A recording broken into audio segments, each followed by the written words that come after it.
Excuse me, আপনারা কোন কলেজে? একটু জোরে মুখটা বাঁকা। আমি নটরডেম কলেজ। Notre Dame college. মার্কসটা একটু খুলে। আচ্ছা, কোন বিভাগে আছে? কমার্সে। আচ্ছা, কেমন লাগতেছে, অনুভূতিটা কেমন লাগতেছে? আসলে দেশের জন্য কাজ করতেছেন? অনুভূতিটা কি ভালোই লাগতেছে, আমরা আর কি চেষ্টা করতেছি যতটুকু পারি। না, ইনশাল্লাহ দেখা যায় একটা সরকার গঠন চলে আসলে তাহলে হয়তো সব কিছু স্বাভাবিক হবে।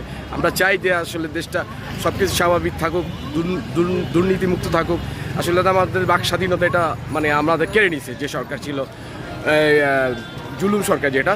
দেখো এখন আপনাদের মাধ্যমে আমরা যে দেশটা স্বাধীন করছি ইনশাল্লাহ দ্বিতীয়বার আমরা ফিরে পেয়েছি ইনশাল্লাহ। মানে আপনাদের সফলতার জন্য আজকে আমরা এই অর্জন করতে পারছি। অনেক ধন্যবাদ। আপনার নামটা? ফারদিন। আচ্ছা, ইনশাল্লাহ ধন্যবাদ। চলে কাজ চলতে থাকবে ইনশাল্লাহ। তাদের ভূমিকা হচ্ছে